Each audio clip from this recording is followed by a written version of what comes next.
வணக்கம். இன்றைய நாள் 24/2/2026 செவ்வாய்க்கிழமை. செய்திகள் வாசிப்பவர் ரெனிகா ஜானரஞ்சன். பேனேசியா தமிழின் பிரதான செய்திகள். முதலில் தலைப்புச் செய்திகள். முன்னாள் போலீஸ் பரிசோதகர் ஜெகத் நிஷாந்த் வெளிநாட்டிலிருந்து நாடு திரும்பிய நிலையில் கைது.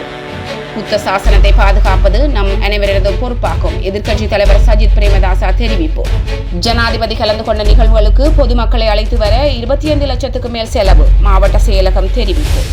தொழிற்சங்க நடவடிக்கையில் ஈடுபட சுங்க தொழிற்சங்க கூட்டமைப்பு தீர்மானம். ஜெயலலிதாவின் 78வது பிறந்த நாள், பிரதமர் மோடி புகழாரம். ஈரானில் பதற்றம், இந்தியர்கள் உடனடியாக வெளியேறுமாறு அச்சுறுத்தல். தொடர்வது விரிவான செய்திகள். முதலில் தாயக செய்திகள். 2023 ஆண்டு வெலிகம பகுதியில் உள்ள ஹோட்டல் ஒன்றில் இடம்பெற்ற துப்பாக்கி சூடு சம்பவம் தொடர்பாக தேடப்பட்டு வந்த முன்னாள் போலீஸ் பரிசோதகர் ஜெகத் நிஷாந்த் கைது செய்யப்பட்டுள்ளார். முன்னாள் போலீஸ் பரிசோதகர் ஜெகத் நிஷாந்த் வெளிநாட்டிலிருந்து நாடு திரும்பிய நிலையில் குற்றப்புலனாய்வு திணைக்களத்தினரால் கைது செய்யப்பட்டுள்ளார். வெலிகமவில் உள்ள ஹோட்டல் ஒன்றில் இடம்பெற்ற துப்பாக்கிச் சூட்டு சம்பவத்துடன் தொடர்புடைய சந்தேகத்தின் பேரில் அவர் கைது செய்யப்பட்டதாக போலீசார் தெரிவிக்கின்றனர். இதேவேளை சம்பவம் தொடர்பாக கொழும்பு குற்றப்பிரிவு முன்னாள் உதவி போலீஸ் அத்தியட்சர் நெவில் சில்வா மாத்தறை நீதிவான் நீதிமன்றத்தில் சரணடைந்த நிலையில் அப்போதைய போலீஸ் மா அதிபர் தேசபந்து தென்னகோன் உட்பட 8 சந்தேக நபர்களை கைது செய்யுமாறு மாத்தறை நீதிவான் உத்தரவிட்டிருந்தார். இந்த நிலையில் இந்த சம்பவத்துடன் தொடர்புடைய சந்தேக நபரான முன்னாள் போலீஸ் பரிசோதகர் ஜெகத் நிஷாந்த் வெளிநாட்டிலிருந்து நாடு திரும்பிய நிலையில் குற்றப்புலனாய்வு திணைக்களத்தினரால் கைது செய்யப்பட்டுள்ளார். ஈழத்தமிழர்களுக்கு இழைக்கப்பட்ட அநீதிகளுக்கு சர்வதேச சமூகத்துடன் நீதி கோரி ஜெனிவா ஐநா திடலில் கவனஈர்ப்பு நிகழ்வுகள் முன்னெடுக்கப்பட்டு வருகின்றன. ஐக்கிய நாடுகள் மனித உரிமைகள் பேரவையின் 61வது கூட்டத்தொடர் சுவிட்சர்லாந்தில் ஜெனிவா நகரில் நேற்று ஆரம்பமாகியுள்ளது. இதனை முன்னிட்டு மேற்படி நடவடிக்கைகள் முன்னெடுக்கப்பட்டுள்ளது. ஈழத்தமிழர்களுக்கான நீதியையும் சர்வதேச விசாரணையையும் வலியுறுத்தி இத்தகைய போராட்டங்கள் ஜெனிவாவில் தொடர்ந்து 14வது ஆண்டாக முன்னெடுக்கப்பட்டு வருகின்றன. இந்நிலையில் ஐநா வளாகத்தின் முன் அமைந்துள்ள திடலில் இலங்கையில் நடைபெற்ற போர்க்குற்றங்கள், கடத்தல்கள், மனித உரிமை மீறல்கள் மற்றும் கொல்லப்பட்ட ஊடகவியலாளர்கள் புகைப்படங்கள் காட்சிப்படுத்தப்பட்டுள்ளன. இலங்கை இராணுவத்தினரால் தமிழ் மக்கள் மீது நடத்தப்பட்ட இனப்படுகொலையின் கோர முகத்தை உலகுக்கு உணர்த்தும் காட்சிகளாக இவை அமைந்துள்ளன. இந்நிலையில் இனப்படுகொலை குற்றச்சாட்டுகளுக்கு சர்வதேச விசாரணை கோரியும் பாதிக்கப்பட்ட மக்களுக்கு பரிகார நீதி வேண்டியும் அங்கு கூடியுள்ள புலம்பெயர் மக்கள் மற்றும் ஆர்வலர்கள் முழக்கங்களை எழுப்பி வருகின்றமை குறிப்பிடத்தக்கது. அனைத்து மதங்களையும் பாதுகாப்பது நாட்டின் பொறுப்பாக இருந்தாலும் இன்று அரசாங்கத்தின் அமைச்சர்கள் தேரர்களை கேடுகட்டவன் என்று அழைக்கின்றனர். முகநூல் மூலம் மகா சங்கத்தினருக்கும் அருள் தந்தையர்கள் உள்ளிட்ட அனைத்து மத தலைவர்களையும் அவமதித்து வருகின்றனர் என்று எதிர்க்கட்சித் தலைவர் சஜித் பிரேமதாசா தெரிவித்தார். மதமற்றவராக இருப்பது மக்களுக்கு உரிமை இருந்தாலும் அதை மலுக்கட்டாயமாக பிறர் மீது திணிக்கக்கூடாது. இந்த அனைத்து உரிமைகளையும் சுதந்திரம் வழங்குவது அனைவரதும் பொறுப்பாகும் என்று எதிர்க்கட்சித் தலைவர் சுட்டிக்காட்டியுள்ளார். மகா சங்கத்தினரின் மீது தொடுக்கப்படும் தாக்குதல்களை நிறுத்துமாறு அனைத்து மத தலைவர்களையும் இலக்காக கொண்டு நடத்தப்படும் இழிவான சேறு பூசும் கீழ்த்தர நடவடிக்கைகளை நிறுத்துமாறும் அரசாங்கத்திடம் கோரிக்கை விடுக்கிறேன், எதிர்க்கட்சித் தலைவர் தெரிவித்தார். இனமத மோதல்கள் பிளவுகளை ஏற்படுத்தி பிரித்தாலும் தந்திரத்தின் மூலம் ஆட்சி செய்யும் கொள்கையை இந்த அரசாங்கம் முன்னெடுத்து வருகின்றன. இப்போதாவது இந்த பிற்போக்குவாதங்களை நிறுத்திவிட்டு மக்களின் தேவைகளுக்கு தீர்வுகளை வழங்குமாறு அரசாங்கத்திடம் கோரிக்கை விடுக்கிறேன் என்று எதிர்க்கட்சித் தலைவர் சஜித் பிரேமதாசா இங்கு மேலும் தெரிவித்தார். நாடாளுமன்ற உறுப்பினர் நாமல் ராஜபக்ஷ கலந்து கொள்ளவிருந்த ஆக்ஸ்போர்ட் மற்றும் கேம்பிரிட்ஜ் விரிவுரைகள் ரத்து செய்யப்பட்டமை தொடர்பில் முன்னாள் வெளியுறவு அமைச்சர் அலி சப்தி வருத்தம் தெரிவித்துள்ளார். இதுகுறித்து அவர் தனது உத்தியோகபூர்வ சமூக ஊடக கணக்கில் பதிவொன்றை வெளியிட்டுள்ளார். அதில் ஆக்ஸ்போர்ட் மற்றும் கேம்பிரிட்ஜ் போன்ற விவாத சங்கங்கள் பல தலைமுறைகளாக துணிச்சலான விவாதம் மற்றும் பகுத்தறிவு கருத்துக்களை வெளிப்படுத்துவதற்கான அடையாளங்களாக நிற்கின்றன என்று முன்னாள் அமைச்சர் சுட்டிக்காட்டியுள்ளார். கேம்பிரிட்ஜ் சங்கத்தின் உரையாற்றிய தனது சொந்த அனுபவத்தை நினைவு கூர்ந்த அலி சப்தி இத்தகைய தளங்கள் வேறுபாடுகளை அடிப்படையாகவும் மரியாதையுடனும் அறிவுசார் நேர்மையுடனும் எதிர்கொள்ள ஒரு அரிய வாய்ப்பை வழங்குகின்றன என்றும் கூறியுள்ளார். இந்நிலையில் ஒழுங்கமைக்கப்பட்ட குழுக்களின் அழுத்தம் காரணமாக நிகழ்வை ரத்து செய்வது வருந்தத்தக்கது என்றும் அவர் தெரிவித்துள்ளார். இதேவேளை இதுபோன்ற நடவடிக்கைகள் எடுக்கப்படும் போது அவை சிவில் சமூகத்தின் பிளவுகளுக்கு வழிவகுக்கின்றது என்று முன்னாள் அமைச்சர் சுட்டிக்காட்டியுள்ளார். மேலும் இதுபோன்ற சம்பவங்களால் இலங்கையில் எதிர்காலமும் உண்மையான நல்லிணக்கமும் தடைப்படுகிறது என்றும் எதிர்க்கும் கருத்துக்களை கொண்டவர்களை சந்திக்கவும் கேள்வி கேட்கவும் கேட்டறிந்து கொள்ளவும் விருப்பம் இருக்க வேண்டும் என்றும் அந்த குரல்களை அடக்குவது ஜனநாயகத்தை முன்னேற்றாது எனவும் பல்கலைக்கழகங்கள் நிலைநிறுத்த விருப்பம் கொள்கைகளை அளிக்கும் என்றும் அவர் மேலும் குறிப்பிட்டுள்ளார். கடந்த காலங்களில் ஊழல் மற்றும் முறைகேடுகளில் ஈடுபட்டு மக்களால் நிராகரிக்கப்பட்டவர்களே தற்போது மாகாண சபை தேர்தலை நடத்துமாறு ஒப்பாரி வைப்பதாக அமைச்சர் சுனில் கிந்துநெத்தி சாடியுள்ளார். செப்டம்பர் 21ஆம் தேதி மக்கள் வழங்கிய தீர்ப்பு இன்னும் ஈரங்காயவில்லை. நீண்ட காலமாக தேர்தல்களை நடத்தாமல் முடக்கி வைத்திருந்தவர்கள் இன்று ஜனநாயகம் பற்றி பேசுவது வேடிக்கையானது.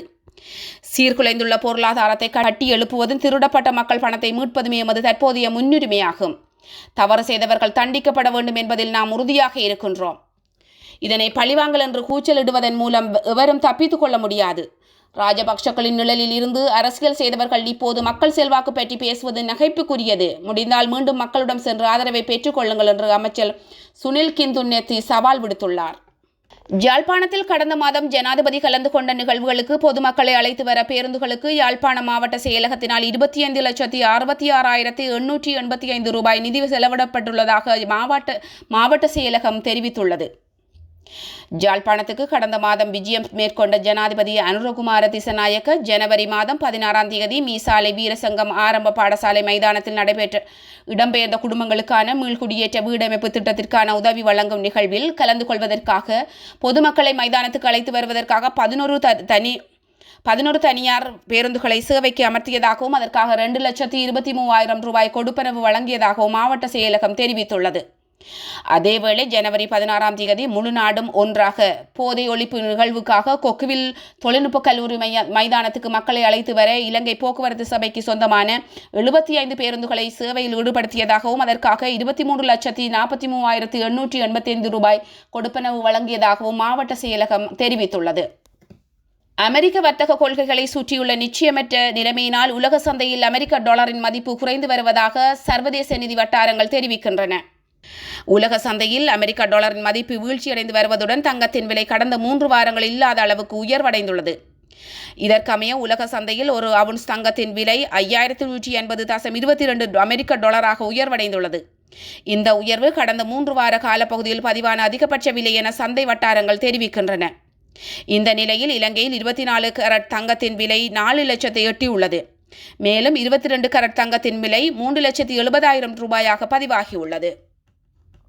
ஆசியாவின் சிறந்த 10 கடற்கரைகளுக்குள் இலங்கையின் மிருச மற்றும் பெந்தோட்டை கடற்கரைகள் இடம் பிடித்துள்ளன. இந்த பட்டியலில் மிருச கடற்கரை 5வது இடத்தையும் பெந்தோட்டை கடற்கரை 7வது இடத்தையும் வென்று சாதனை படைத்துள்ளது.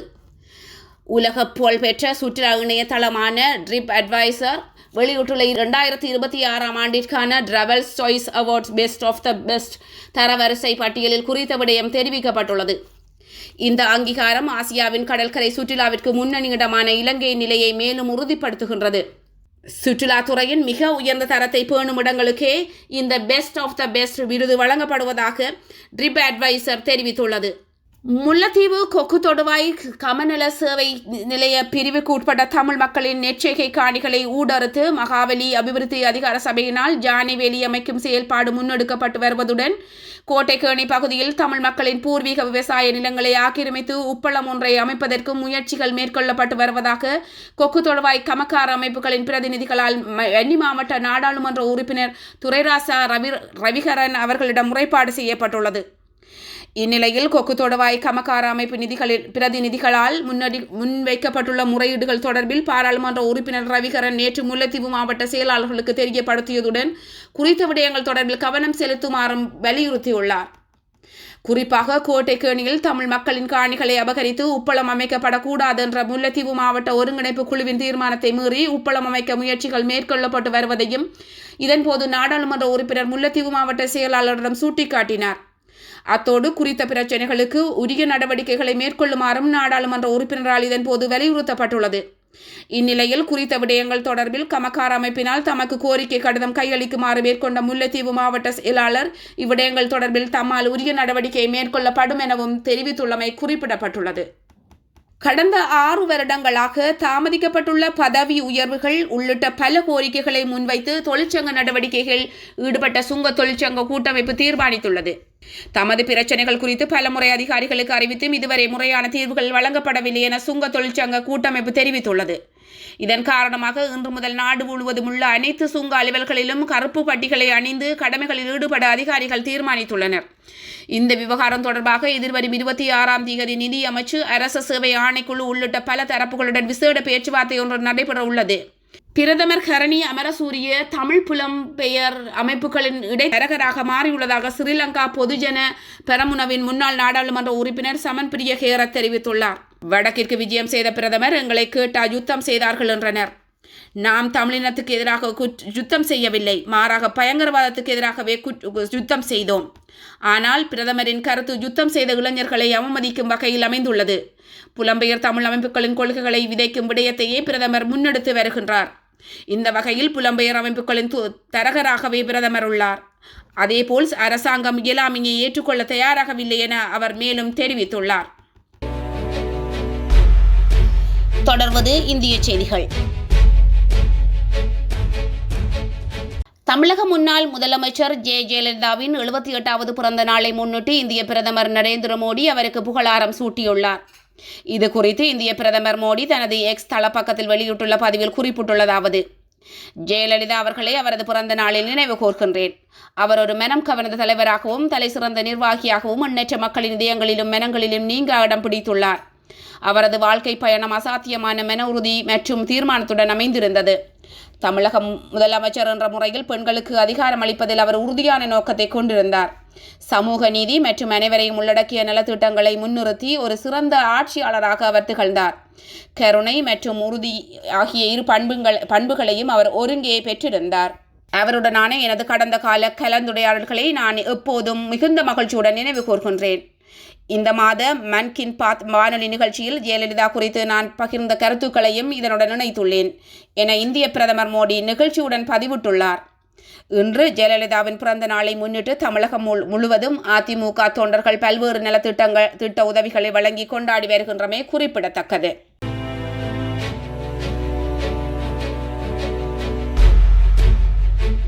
உலகச் செய்திகள். ஈரானில் முன்னெடுக்கப்பட்டு வரும் நாடு தழுவிய அரசாங்க எதிர்ப்பு போராட்டங்கள் மற்றும் மாறிவரும் பாதுகாப்பு சூழலை கருத்தில் கொண்டு அங்குள்ள இந்திய பிரஜைகள் அனைவரையும் உடனடியாக கிடைக்கும் போக்குவரத்து வசதிகளை பயன்படுத்தி ஈரானை விட்டு வெளியேறுமாறு இந்திய தூதரகம் அவசர ஆலோசனையை வழங்கியுள்ளது. ஈரானில் தங்கியுள்ள இந்திய மாணவர்கள், யாத்ரீகர்கள், வணிகர்கள் மற்றும் சுற்றுலா பயணிகள் அனைவரையும் வர்த்தக ரீதியிலான விமானங்கள் உட்பட கிடைக்கக்கூடிய போக்குவரத்து சாதனங்கள் மூலம் வெளியேறுமாறு கேட்டுக்கொள்ளப்பட்டுள்ளனர். அத்துடன் ஈரானில் தங்கியுள்ள இந்தியர்கள் மற்றும் இந்திய வம்சாவளியினர் போராட்டங்கள் நடைபெறும் இடங்களை தவிர்க்குமாறும் உள்ளூர் ஊடக செய்திகளை தொடர்ந்து அவதானிக்குமாறும் அறிவுறுத்தப்பட்டுள்ளனர். அமெரிக்காவின் நியூயார்க் மாகாணத்தில் 180 ஆண்டுகளில் இல்லாத அளவு மிக மோசமான பனிப்புயல் தாக்கி வருவதால் அவசர நிலை பிரகடனப்படுத்தப்பட்டுள்ளது. அமெரிக்காவில் நியூயார்க் உட்பட வடகிழக்கு பகுதியில் நேற்று முன்தினம் மாலையிலிருந்து பனிப்புயல் வீசி வருகிறது. இதை கணித்த அந்நாட்டு தேசிய வானிலை மையம் கடுமையான காற்றுடன் அதிக பனியை கொட்டும் புயலுக்கான பிளிஸார்டு எச்சரிக்கையை 9 ஆண்டுகளுக்கு பின் விடுத்துள்ளது. பனிப்புயலின் தாக்கத்தால் பல இடங்களில் 3 அடி உயரம் வரை பனி குவிந்துள்ளது. இதையடுத்து நியூயார்க் மற்றும் நியூஜெர்சி மாகாணத்தில் அவசர கால நிலை பிரகடனப்படுத்தப்பட்டுள்ளது. கடும் பனிப்பொழிவுடன் தீவிர புயல் வீசுவதால் யாரும் வீட்டை விட்டு வெளியே வர வேண்டாம் எனவும் அச்சுறுத்தப்பட்டுள்ளது. நியூயார்க்கின் முக்கிய விமான நிலையங்களில் 10,000க்கும் மேற்பட்ட விமானங்களின் சேவை ரத்து செய்யப்பட்டுள்ளன. அமெரிக்கா முழுவதும் 13,000க்கும் மேற்பட்ட விமானங்கள் சேவை பாதிக்கப்பட்டுள்ளன. நியூயார்க் நகர பள்ளிகள் முழுவதும் மூடப்பட்டுள்ளன. மரங்கள் விழுந்து மின்கம்பங்கள் சேதமடைந்துள்ளதால் வடக்கு அமெரிக்காவில் 3.5 லட்சத்துக்கும் மேற்பட்ட வீடுகளில் மின்சாரம் துண்டிக்கப்பட்டுள்ளது. தொடர்வது விளையாட்டுச் செய்திகள். T20 உலக கிண்ண கிரிக்கெட் தொடரில் சூப்பர் 8 சுற்றில் சிம்பாப்வே அணிக்கு எதிராக போட்டியில் மேற்கிந்திய தீவுகள் அணி 107 ஓட்டங்களால் வெற்றி பெற்றுள்ளது. வங்கடே மைதானத்தில் இடம்பெற்ற இப்போட்டியில் நாணய சுழற்சியில் வெற்றி பெற்ற சிம்பாப்வே அணி முதலில் களத்தடுப்பில் ஈடுபட தீர்மானித்தது. இதன்படி முதலில் துடுப்படுத்த ஆடிய மேற்கிந்திய தீவுகள் அணி 20 ஓவர்கள் நிறைவில் 6 விக்கெட்டுகளை இழந்து 254 ஓட்டங்களை பெற்றுள்ளது. பின்னர் 255 ஓட்டங்கள் என்ற வெற்றி இலக்கை நோக்கி பதிலுக்கு துடுப்படுத்தாடிய சிம்பாப்வே அணி 17.4 ஓவர்கள் நிறைவில் சகல விக்கெட்டுகளையும் இழந்து 147 ஓட்டங்களை பெற்று தோல்வியடைந்துள்ளது. துடுப்படுத்தாடிய அந்த அணி சார்பில் பிராட் இவான் அதிகபட்சமாக 43 ஓட்டங்களை பெற்றுக் கொடுத்தார். இத்துடன் பேனேசியா தமிழின் பிரதான செய்திகள் நிறைவு பெறுகிறது. செய்திகளை உடனுக்குடன் தெரிந்து கொள்ள பேனேசியா தமிழ் நியூஸ் வேலையொலியை சப்ஸ்கிரைப் செய்யுங்கள். நேரலையில் www.panasiatamil.tv என்ற இணையதளம் வாயிலாக தொலைக்காட்சியை பார்வையிடலாம். நன்றி, வணக்கம்.